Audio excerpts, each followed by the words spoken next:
نحمده ونصلي على رسوله الكريم اما بعد فاعوذ بالله من الشيطان الرجيم بسم الله الرحمن الرحيم رب اشرح لي صدري ويسر لي امري واحلل عقدة من لساني يفقهوا قولي اللهم فقهنا في الدين اللهم انا نسألك علما نافعا وعملا متقبلا ورزقا طيبا۔ التحیات کے بعد نبی کریم صلی اللہ علیہ وسلم پر درود ہم پڑھتے ہیں۔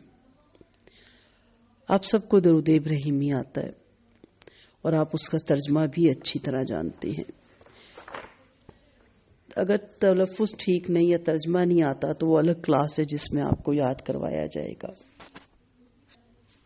یہاں صرف یہ دیکھنا ہے کہ جو درود آپ نماز میں درود ابراہیمی پڑھتے ہیں اس کو پڑھنے کا مطلب کیا ہے۔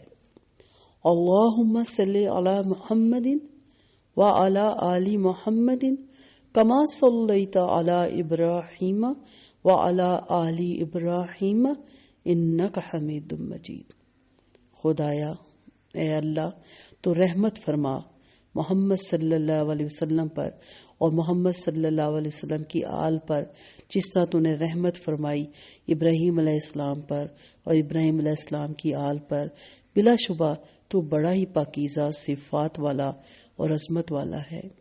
اللہم بارک علی محمد وعلی آل محمد کما بارکت علی ابراہیم وعلی آل ابراہیم انک حمید مجید۔ اے اللہ تو برکت عطا فرما محمد صلی اللہ علیہ وسلم کو اور محمد صلی اللہ علیہ وسلم کی آل کو جس طرح تو نے برکت عطا فرمائی ابراہیم علیہ السلام کو اور ابراہیم علیہ السلام کی آل کو۔ بلا شبہ تو بڑا ہی پاکیزہ صفات والا اور عظمت والا ہے۔ اگر آپ اس کے ترجمے پہ غور کریں تو اس میں ٹوٹلی نبی کریم صلی اللہ علیہ وسلم کے لیے ان کی امت کی طرف سے یہ درود ہے جس میں وہ نبی کریم صلی اللہ علیہ وسلم پر اللہ تعالیٰ سے ریکویسٹ کر رہے ہیں، فریاد کر رہے ہیں، دعا گو ہیں۔ 5 وقت میں مختلف رکعتوں میں آپ دیکھیں جب 2 رکعت کے بعد بھی بیٹھنا ہوتا ہے اور 4 رکعت کے بعد بھی اور دن میں بھی درود پڑھنا ہوتا ہے، اس میں ہم اپنے رب سے دعا کرتے ہیں۔ ہم گناہگار، خطا کار، سیاکار نبی کے امتی کے اللہ تو رحمت فرما محمد صلی اللہ علیہ وسلم پر اور محمد صلی اللہ علیہ وسلم کی آل پر۔ اور دوسری طرف ہم کیا کہتے ہیں کہ نبی کریم صلی اللہ علیہ وسلم نہ حاضر اور ناظر ہیں، غیب کا علم جانتے ہیں اور اللہ کا پکڑا چھڑا لے محمد اور محمد کا پکڑا چھڑا نہ سکے کوئی۔ یہ سب کیا ہے پھر؟ کیونکہ آپ ترجمہ نہیں جانتے، آپ کو پتہ نہیں ہوتا کہ آپ پڑھ کیا رہے ہیں، اس لیے آپ بس تیز سے درود پڑھ کے وہاں سے اٹھنے کی کرتے ہیں۔ درود کوئی نعوذ باللہ عام چیز نہیں ہے، کوئی چھوٹی چیز نہیں ہے۔ درود اور سلام کی فضیلتوں پہ بولنے لگوں تو عمریں گزر جائیں۔ حضرت ابی بن کعب رضی اللہ عنہ سے روایت ہے کہ نبی کریم صلی اللہ علیہ وسلم نے فرمایا، ابی اگر تم اپنے سارے اوقات درود و سلام میں لگا دو گے تو خدا دنیا اور آخرت میں تمہاری کفالت اپنے ذمہ لے لے گا۔ ہم نماز میں اگر دن میں ہم ساری نمازوں کا حساب لگائیں اور اپنے اشراق اور چاشت بھی ڈالیں اور اپنے تہجد بھی، تو کم از کم ہم 40 دفعہ 50 دفعہ 45 دفعہ درود شریف پڑھتے ہیں، لیکن ہمیں شعور ہی نہیں ہوتا ہم کیا پڑھتے ہیں، ہم دھیان ہی نہیں دیتے ہم کیا پڑھتے ہیں۔ جب شعور اور دھیان سے آپ یہ درود شریف پڑھیں گے تو پھر آپ دیکھیے کہ کس طرح اللہ تعالیٰ کی رحمتوں کا نزول ہوگا۔ حضرت انس بن مالک رضی اللہ عنہ کا بیان ہے، آپ صلی اللہ علیہ وسلم نے ارشاد فرمایا، جو شخص مجھ پر ایک بار درود بھیجتا ہے اللہ اس پر 10 بار رحمت نازل فرماتا ہے، اس لیے 10 نیکیاں لکھتا ہے اور 10 گناہ مٹا دیتا ہے اور 10 درجے بلند فرما دیتا ہے۔ تو آپ کے دن میں 40 گناہ معاف ہوتے ہیں، 40 نیکیاں آپ کی لکھی جاتی ہیں، 40 درجے بلند کیے جاتے ہیں۔ یہ واحد عبادت ہے جس میں دونوں فرشتے قلم کھولتے ہیں، دائیں والا بھی اور بائیں والا بھی۔ دائیں والا نیکیاں لکھتا ہے اور بائیں والا گناہ مٹاتا ہے۔ تو پلیز شعور کے ساتھ اس سے پڑھیں۔ آپ صلی اللہ علیہ وسلم نے فرمایا، جو شخص مجھ پہ درود بھیجتا ہے فرشتے اس پر درود بھیجتے ہیں، جب تک وہ مجھ پہ درود بھیجتا ہے. تو اللہ نے ہمیں ایسا طریقہ بتا دیا کہ اگر ہمیں دن کو ٹائم نہیں بھی ہوتا تو ہم 5 وقت نماز میں یہ درود پڑھتے ہیں. آپ کا فرمان ہے، نبی کریم صلی اللہ علیہ وسلم کا ارشاد ہے، قیامت کے روز میری معیت اور صحبت کا سب سے زیادہ مستحق وہ شخص ہوگا جو مجھ پر سب سے زیادہ درود بھیجے گا. تو درود پڑھتے وقت بہت احتیاط سے پڑھیں، شعور کے ساتھ پڑھیں، توجہ کے ساتھ پڑھیں اور عقیدے کو درست کر کے پڑھیں، اور دیکھیں کہ اللہ تعالیٰ نے پوری امت کو اپنے نبی پہ درود بھیجنے کے لیے کہا اور اپنی نبی کے لیے ایک قسم کی دعا کرنے کے لیے کہا. اور جو ہم آپ صلی اللہ علیہ وسلم کے لیے وسیلے کی دعا مانگتے ہیں نماز کے بعد، اس میں بھی ہم اپنے رب سے اپنے نبی کے لیے دعا مانگ رہے ہوتے ہیں. درود مکمل کرنے کے بعد ہم دعائیں پڑھتے ہیں. مختلف دعائیں ہیں، بہت سی دعائیں سنت سے ثابت ہے. کچھ زیادہ کتابوں میں آپ کو مل جاتی ہیں، کچھ کم ملتی ہیں. دعاؤں پہ میں نہیں جاؤں گی، بس اتنا کہوں گی کہ جو دعائیں بھی آپ پڑھیں جو سنت سے ثابت ہیں ان کا ترجمہ ضرور جانیں، اس کے میننگ ضرور جانیں، اس کے مفہوم کو سمجھیں. دعا وہی ہوتی ہے جو دل سے اثر کر نکلتی ہے. زبان سے نکلے ہوئے الفاظ دعا نہیں ہوتے، دل سے نکلے جو دعا. خدا غافل دل کی دعا قبول نہیں کرتا. اپنے دل کو متوجہ کر کے اگر آپ اللہم انی اعوذ بک من عذاب القبر بھی کہتی ہیں تو آپ کو پتا ہو کہ قبر کے عذاب کیا ہیں. ہم کس قبر سے اپنے آپ کو بچانے کے لیے دعا کر رہے ہیں. اگر آپ کہتی ہیں اعوذ بک من عذاب جہنم تو آپ کو پتا ہونا چاہیے کہ جہنم کے عذاب کیا ہیں. اللہ تمام امت مسلمہ کو اس کی آوازوں سے بھی دور رکھے. اور جب آپ کہتی ہیں اعوذ بک من فتنۃ المسیح الدجال تو آپ کو پتا ہونا چاہیے کہ دجال کے فتنے کیا ہیں جو زمین پر چھا جانے والا ہے.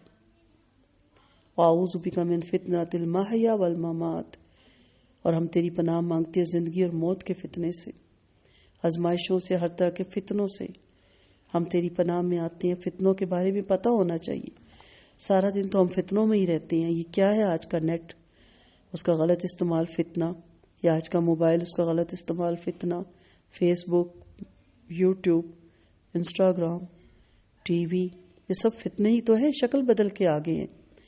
اور ایجوکیشن میں ایسی ایسی تبدیلیاں، لباس میں ایسی ایسی تبدیلیاں، یہ سب کیا ہے؟ یہ فتنے ہی تو ہے. یہ برہنگی، یہ بے پردگی، یہ فتنے نہیں ہیں تو اور کیا ہے؟ یہ بڑوں کی اطاعت نہ کرنا، ان کا حکم نہ ماننا، یہ بڑوں کی نافرمانی، یہ بچوں کا سرکش ہونا، یہ عورتوں کا سرکش ہونا، یہ سب کیا ہے؟ یہ فتنہ ہی تو ہے. نہ موت کا ڈر ہے، نہ زندگی میں کیے ہوئے کاموں کی پرواہ ہے. اے اللہ، اللہم انی اعوذ بک من المأثم والمغرم، میں تیری پناہ مانگتی ہوں برے اعمال کی ذمہ داری اور قرض داری سے. بہت سی دعائیں صرف اتنا کہوں گی کہ آج جب بھی آپ دعا یاد کریں، انشاءاللہ آپ کو کروائیں گے، آگے بھی وہ کلاسیں آئیں گی جس میں آپ کو پھر آہستہ آہستہ ہم ساری نماز یاد کروائیں گے. لیکن پلیز اس کے مفہوم کو سمجھیں، اس کے معنی کو سمجھیں، اور اس طرح کی اسباب اختیار کر کے اس طرح کے فتنوں سے اپنے آپ کو بچاتے ہوئے اپنے رب سے دعا کریں کہ اللہ ان فتنوں سے میں بچنے کی کوشش کر رہی ہوں، بچانے والی صرف آپ کی ذات ہے. فتنوں میں بیٹھ کے، فتنوں میں مبتلا ہو کے اور آپ صرف دعا مانگیں، دعا بغیر اسباب کے اور اسباب بغیر دعا کے، اس کا کوئی فائدہ نہیں ہوتا. فتنوں کو جانیں پہلے، اور اس کے بعد آپ سلام پھیرتے ہیں، آپ کی نماز پوری ہوتی ہے. اب آپ مالک کے دربار سے واپس آئے، اور واپس ہو کر پہلا کام کیا کیا؟ یہ کہ دائیں اور بائیں مڑ کر تمام حاضرین اور دنیا کی ہر چیز کے لیے سلامتی اور رحمت کی دعا کرتے ہیں. سوال تو یہ پیدا ہوتا ہے آپ گئے ہی کہاں تھے؟ آپ تو گئے ہی نہیں تھے. سوچیں، نماز میں کھڑے تو ہم ہوتے ہیں پورے خوش و خضوع سے، اور جب ہم واپس لوٹتے ہیں تو کیا کچھ کر کے. کسی کو کوکنگ کی فکر ہوتی ہے پوری نماز میں، کسی کو درزی جانا اور کپڑے لینے کی فکر، کسی کو بچوں کی پیپروں کی فکر. سارے ہوتے جائز ہی کام ہے، لیکن یہ ساری فکریں نمازی میں ہوتی ہیں. مشہور ایک واقعہ ہے کہ ایک مسجد میں امام صاحب رکعت بھول گئے، سلام پھیر لیا، کچھ نے کہا آپ نے ایک رکعت چھوڑ دی، کچھ نے کہا نہیں پوری پڑھی. امام صاحب بڑے ششو پنجو میں پڑھ گئے. اپنے ایک نمازی کو کہتے ہیں تمہارے بارے میں ہے کہ تم بہت خوشی اور خضوع سے نماز پڑھتے ہو، کوئی جنبش نہیں کرتے. جی میں نے 360 ایپ ڈالا ہوا ہے. کچھ بھی ہو، کتنا بھی آپ نے بند کیا ہو سارے سسٹم، لیکن یہ اپنے وقت پہ اذان دیتا ہے. اور اتفاق دیکھیں گے نماز ہی کے بارے میں بات ہو رہی ہے. تو وہ بڑے خشوع خضوع سے پڑھنے والے نمازی سے پوچھا گیا کہ تم بتاؤ کہ 3 رکھتے ہو یا 4؟ تو اس نے کہا 3. کہا کیسے، تم کیسے کہہ سکتے ہو اتنے فسوق سے؟ اس نے کہا میری 4 دکانیں ہیں اور ہر رکعت میں اپنی ایک دکان کا حساب کرتا ہوں. تو ابھی 3 ہی کی تھی تو امام صاحب نے سلام پھیر دیا. افسوس کا مقام ہے نا، یہ ہنسنے والی بات نہیں ہمارے لیے، افسوس کا مقام ہے. یہی معاملہ ہے کہ اچانک ہمیں یاد آتا ہے کہ پتہ نہیں رکوع کیا کہ نہیں، پتہ نہیں سورت ملائی کہ نہیں، یاد نہیں آ رہا دوسری رکعت ہے یا پہلی ہے یا تیسری ہے یا چوتھی ہے. یہ سب کیوں ہوتا ہے؟ تب یہ کیا کہا گیا؟ اب تم مالک کے دربار سے واپس ہوتے ہو. ہم تو گئے ہی نہیں تھے تو واپس کہاں سے ہونا ہے؟ کوشش کریں کہ اب جب آپ نماز میں جائیں تو واقعی وہاں رہ رہے ہوں، اور واپس آ کے ساری دنیا جو ارد گرد ہے آپ سب کو سلامتی کی دعا دیتے ہیں کہ میں کہیں اور گیا تھا واپس آیا ہوں اس رب کے دربار سے ہو کے. اور پھر السلام علیکم ورحمۃ اللہ. گویا یہ بشارت ہے جو اللہ کے دربار سے پلٹتے ہوئے تم دنیا کے لیے لائے ہو، تحفہ لے کر آئے ہو اللہ کی طرف سے. یہ ہے وہ نماز جو آپ صبح اٹھ کر دنیا کے کام کاج شروع کرنے سے پہلے پڑھتے ہیں، پھر چند گھنٹے کام کاج میں مشغول رہنے کے بعد دوپہر کو اللہ کے دربار میں حاضر ہو کر دوبارہ یہی نماز ادا کرتے ہیں، پھر چند گھنٹوں کے بعد تیسرے پہر کو نماز پڑھتے ہیں، پھر چند گھنٹے مشغول رہنے کے بعد شام کو اسی نماز کو دہراتے ہیں. پھر دنیا کے کام سے فارغ ہو کر سونے سے پہلے آخری مرتبہ اپنے مالک کے سامنے جاتے ہیں. اس آخری نماز کا خاتمہ وتر پر ہوتا ہے، جس کی تیسری رکعت میں آپ ایک عظیم الشان اقرار نامہ اپنے مالک کے سامنے پیش کرتے ہیں. یہ دعائے قنوت ہوتی ہے. قنوت کے معنی ہوتے ہیں خدا کے آگے ذلت اور انکساری، اطاعت اور بندگی کا اقرار. یہ اقرار آپ مختلف الفاظ میں کرتے ہیں. 2 دعائے قنوت ملتی ہیں، دونوں ایتھینٹک ہے، دونوں بھی پڑھ سکتے ہیں. کبھی ایک پڑھ سکتے ہیں، کبھی دوسری پڑھ سکتے ہیں. ہم اقرار کرتے ہیں ان لفظوں میں اللہم انا نستعینک و نستغفرک ونؤمن بک ونتوکل علیک. اللہ ہم تجھ سے مدد مانگتے ہیں، تجھ سے ہدایت طلب کرتے ہیں، تجھ سے گناہوں کی معافی چاہتے ہیں، تجھ پر ایمان لاتے ہیں، تجھی پر ہم بھروسہ رکھتے ہیں اور ساری تعریف تیرے لیے خاص کرتے ہیں. ہم تیرا شکر ادا کرتے ہیں، ناشکری نہیں کرتے. ہم ہر اس شخص کو چھوڑ دیں گے اور اس سے تعلق کاٹ دیں گے جو تیرا نافرمان ہو. کیا ایسا ہے؟ خدایا ہم تیری بندگی کرتے ہیں اور تیرے لیے نماز پڑھتے ہیں اور سجدہ کرتے ہیں. ہماری ساری کوشش اور ساری دوڑ دھوپ تیری ہی خوشنودی کے لیے. ہم تیری رحمت کے امیدوار ہیں اور تیرے عذاب سے ڈرتے ہیں. یقیناً تیرا سخت عذاب ہے ایسے لوگوں پر پڑے گا جو کافر ہیں. اور اسی طرح دوسری دعا ہے اللہم اہدنی فیمن ہدیت. تو اس میں ہم اپنے رب سے طلب کرتے ہیں سب کچھ. تو میری پیاری بہنوں غور کرو، جو شخص دن میں 5 مرتبہ اذان کی آواز سنتا ہو اور سمجھتا ہو کہ کیسی بڑی چیز کی شہادت دی جا رہی ہے اور کیسے زبردست بادشاہ کے حضور میں بلایا جا رہا ہے، اور جو شخص ہر مرتبہ اس پکار کو سن کر اپنے سارے کام کاج چھوڑ دے اور اس ذات پاک کی طرف دوڑے جسے وہ اپنا اور تمام کائنات کا مالک جانتا ہے، اور جو شخص ہر نماز سے پہلے اپنے جسم اور وضو کو دل کو وضو سے پاک کرے، اور جو شخص کئی بار نماز میں وہ ساری باتیں سمجھ بوجھ کر ادا کرے جو ابھی آپ کے سامنے میں نے بیان کی، کیوں کر ممکن ہے کہ اس کے دل میں اللہ کا خوف پیدا نہ ہو، اس کو اللہ کے احکام کی خلاف ورزی کرتے ہوئے شرم نہ آئے، اس کی روح گناہوں اور بدکاریوں کے سیاہ دھبے لے کر بار بار اللہ کے سامنے حاضر ہوتے ہوئے لرزہ نہ طاری ہو جائے؟ کس طرح ممکن ہے کہ آدمی نماز میں اللہ کی بندگی کا اقرار، اس کی اطاعت کا اقرار، اس کے مالک یوم دین ہونے کا اقرار کر کے جب اپنے کام کاج کی طرف واپس آئے تو جھوٹ بولے، بے ایمانی کرے، لوگوں کے حق مارے، رشوت کھائے، سود کھائے، کھلائے، خدا کے بندوں کو تکلیف پہنچائے، فحش اور بے حیائی اور بدکاری کرے اور پھر ان سب اعمال کا بوجھ لاد کر دوبارہ اللہ کے سامنے حاضر ہونے اور انہیں سب باتوں کا اقرار کرنے کی جرات کر سکے؟ ہاں، یہ کیسے ممکن ہے کہ تم جان بوجھ کر اللہ سے 36 مرتبہ اقرار کرو کہ ہم تیری بندگی کرتے ہیں اور تجھی سے مدد مانگتے ہیں، اور پھر اللہ کے سوا دوسروں کی بندگی کرو، دوسروں کے آگے مدد کے لیے ہاتھ پھیلاؤ؟ ایک بار آپ اقرار کر کے خلاف ورزی کریں گے تو دوسری مرتبہ اللہ کے دربار میں جاتے ہوئے آپ کا ضمیر ملامت کرے گا اور شرمندگی پیدا ہوگی۔ دوسری بار خلاف ورزی کریں گے تو اور زیادہ شرم آئے گی اور زیادہ دل اندر سے لعنت بھیجے گا۔